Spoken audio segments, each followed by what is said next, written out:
ñu bëgg leen xamale tuuti ak Al Azhar bi ñoo tuddee centre Sëñ Mbàkke Buso bokk ci école yi nga xam ne nii Cheikh Mouhamadoul Mourtada moo ko sosoon école mi ngi nekk fii ci Touba ci gaaras Daaru Moxti am beneen annexe boo xam mi ngi fii ci xaayira ci boo weesoo ci 30 bi jëm gaar ba ñu nekk ci nag ci waajtaayu ubbi tàmbalaat njàng mi fas yéene tàmbali inscription yi ci le 25 dimanche fas yéene tàmbali njàng mi incha allah ñetti fan ci weer octobre yu ñëw kon nag xam naa ne école bi ngir ngeen xamal leen école bi nag moo tax ñu bëgg leen a bàyyeek sëriñ Bassirou mi nga xam moom moo jiite annexe bi nekk xaayira bu noppee sëriñ Xaadim tënkal leen ko ci français bu ko defee ñu gën a mën a xamante ak école bi nag di ci woo ñëpp daal di ci séntu ñëpp kon ñu jox kàddu gi sëriñ Bassirou mu tënkal ñu résultats yi fi jot def ak leen aslëf ci jaar-jaari école bi. ndax comme ni nga ko xamee école bi ñu ngi ko ubbi woon octobre 2018 ak ñaari seconde S ba seconde ak seconde L te bi ñëwee ba 2021 nekkoon sunu première promotion au bac yàlla def ñu am ci ay résultats yu am solo ndax bu ñu seetee seconde terminal S2 bi bi ñu demee bac amoon nañu ñeenti mention passable ñeenti mention à bien ñetti mention bien ak benn mention très bien ñu amoon un taux d'admission de 61%. ñu demee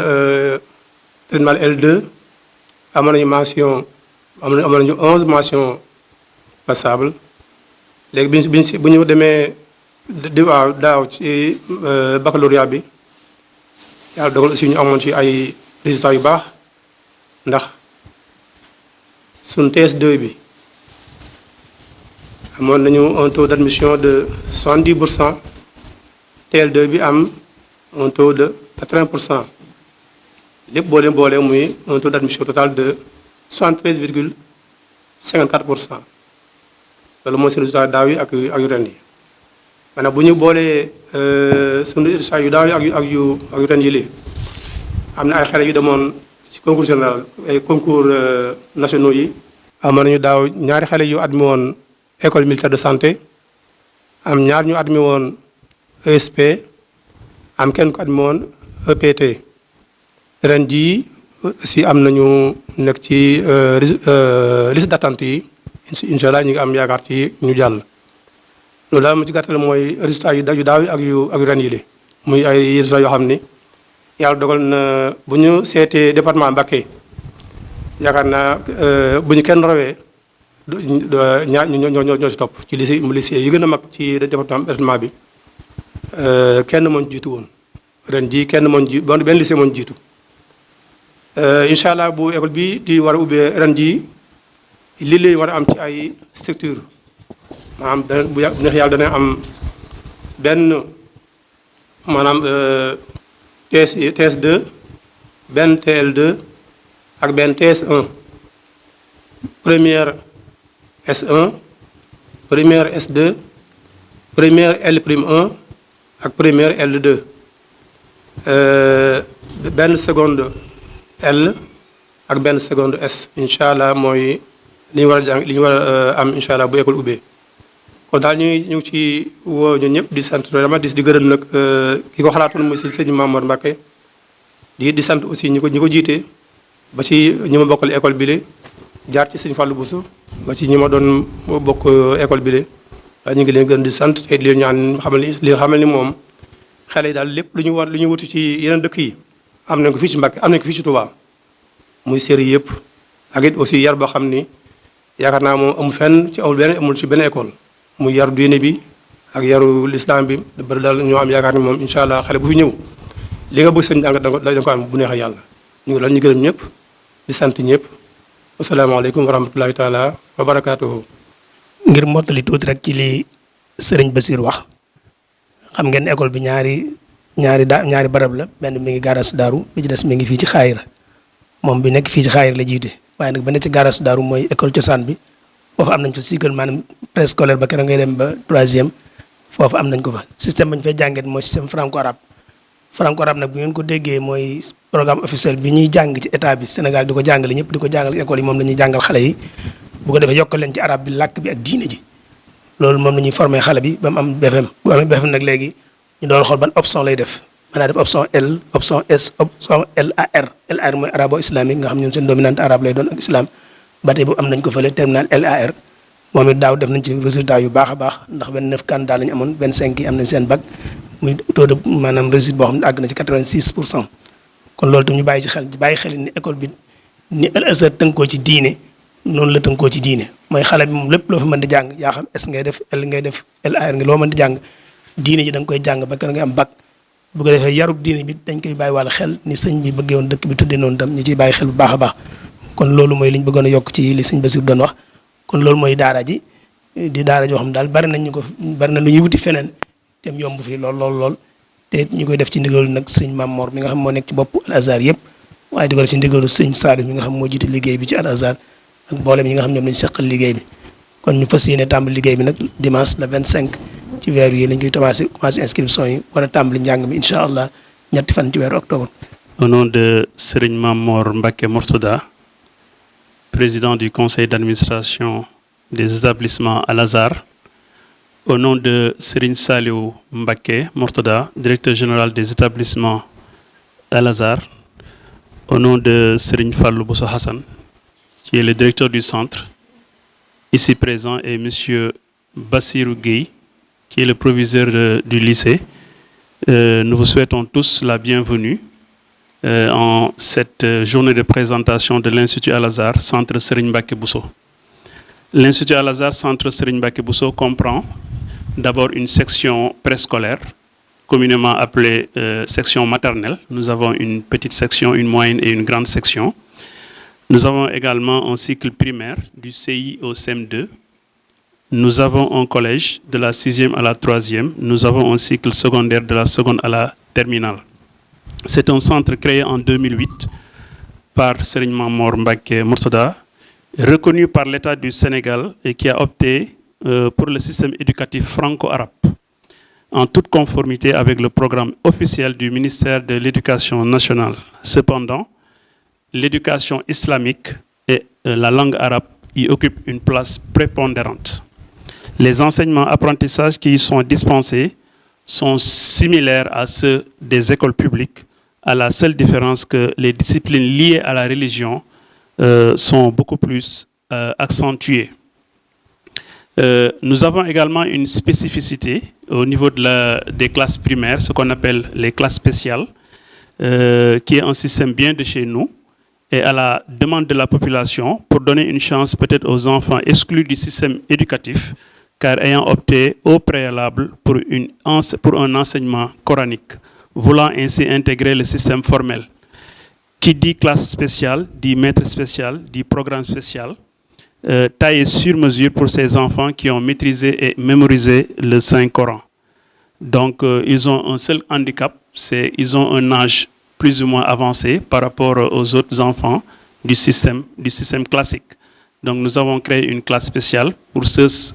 dont leurs enfants ont maîtrisé le Coran. Ils ont la possibilité de résumer le cycle primaire en 3 années, Inch'Allah. Pour ce qui est du lycée, dont le proviseur est ici présent, nous allons avoir dès la rentrée prochaine 9 classes. Nous aurons une seconde L, une seconde S, une première L'1, une première L2, une première S1, une première S2, une terminale L'1, une terminale L2, une terminale TS1 et une terminale S2. La spécificité de ce lycée est que nous avons comme ambition de former un nouveau type d'élève qui deviendra plus tard un citoyen imbu de valeurs morales et religieuses et en même temps qui aura une excellente maîtrise des sciences et de la technologie. Il s'agit de former des citoyens enracinés à nos valeurs, mais également qui peuvent s'approprier du meilleur de la modernité. Pour ce qui est des résultats des classes de terminale, donc comme l'a si bien dit Monsieur le directeur Serigne Fallou Bousso Hassan, nous avons une série, ce qu'on appelle la série LAR, la série communément appelée la série littérature et civilisation arabe, où l'enseignement arabo-islamique est beaucoup plus accentué. Nous avons également obtenu durant l'année scolaire 2020-2021 pour le baccalauréat général sénégalais en TS2, en terminale S2, 12 mentions, y compris une mention très bien et 3 mentions bien. En terminale L2, nous avons eu 11 mentions, dont 11 mentions à bien en terminale L2. Ce qui fait un total de 23 mentions et un taux de réussite de 67,64%. Ça, c'est l'année dernière, la première classe de terminale qui a été ouverte. Pour le baccalauréat général session 2022, c'est-à-dire cette année, en TS2, nous avons eu 3 mentions bien, 3 mentions à bien et une mention bien, ce qui fait un total de 70% pour les TS2. Pour les terminales L2 et TL'1, nous avons eu 2 mentions bien, et ce qui fait un taux de réussite de 80% de réussite et un taux de réussite total de 73,64%. Donc vous pouvez vous juger vous-même que vraiment le lycée a produit d'excellents résultats. Il faut aussi prendre en compte que les disciplines religieuses sont transversales dans toutes les classes. Donc il y a les disciplines classiques qu'on enseigne dans les écoles publiques, mais les enseignements religieux, les disciplines religieuses sont transversales dans toutes les classes de la seconde à la terminale. Donc tout ceci nous ont valu d'excellents résultats au palmarès des concours nationaux réputés très sélectifs. Nous avons eu 2 admis au concours national de santé militaire, édition 2020-2021. Nous avons eu 3 admis au concours d'entrée à l'école supérieure polytechnique de Dakar. Nous avons eu 2 admis au concours d'entrée à l'école polytechnique de Thiès. Nous avons eu 2 admis aux facultés de médecine et d'odontostomatologie de l'université Cheikh Anta Diop. Et enfin, nous avons eu cette année un lauréat au concours général sénégalais. Tenez-vous bien, le 3e prix d'histoire a été décerné à un de nos élèves. Donc, la barrière linguistique est levée dans ce centre, ce qui nous a valu d'excellents résultats au concours nationaux. Donc, pour terminer, je vous fais un bref rappel d'abord de la date d'inscription qui se tiendra à partir du 25 septembre 2022 aux 2 centres, le centre de Garage Daro qui est dénommé centre Serigne Mbacké Bousso et le centre de Khaïra. Les inscriptions se tiendront le 25 septembre prochain, Inch'Allah. Nous lançons donc un vibrant hommage aux parents d'élèves qui ont opté pour un enseignement adapté à nos valeurs morales et religieuses, incluant bien sûr les sciences et la technologie, de venir nombreux et de participer à la promotion de ce centre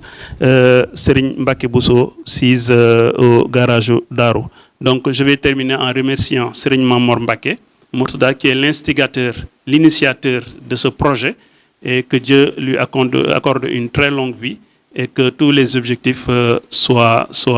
atteints, Inch'Allah. Assalamu alaikum wa rahmatullahi wa barakatuh. Assalamu alaikum wa rahmatullah. Mbokk yi ñu ngi leen nuyu bu baax di leen ziar nuyu kilifa yu tedd yi fi toog yëpp di sos suñuy kàddu gi seeni kàddu comme ni ko suñu directeur sëñ Fall Bousso Assane waxee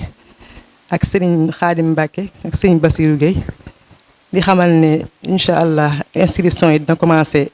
le 25 dimanche incha allah ku ci bëgg daal njàng mu baax rek bu ànd ak bu am diine ak qualité ñuy woo ñëpp rek ku ñëw incha allah di nga fekk équipe bu baax équipe bu dynamique ñu leen di teerul leen teral incha allah ku ñëw daal di nga gis lu kawe sa njort incha allah. wax ne inscription yi kon mi ngi commencé le 25 incha allah képp ku fi ñëw tamit di nga fi gis lu kawe sa njort di woo ñëpp bàyyiwuñ kenn. asalaamaaleykum ñoo ngi nuyu ñëpp ñu fi fekk suñu kilifa yëpp di woo suñu mbokki élèves yëpp ci école bi di leen wax ne inscription yi le 25 la incha allah ñoo ngi woo ñëpp nag suñu moroomu élèves yëpp képp ku ñëw nag di nga fekk lu kawe sa njort di nga fekk njàng mu baax mu am qualité incha allah jërëjëf.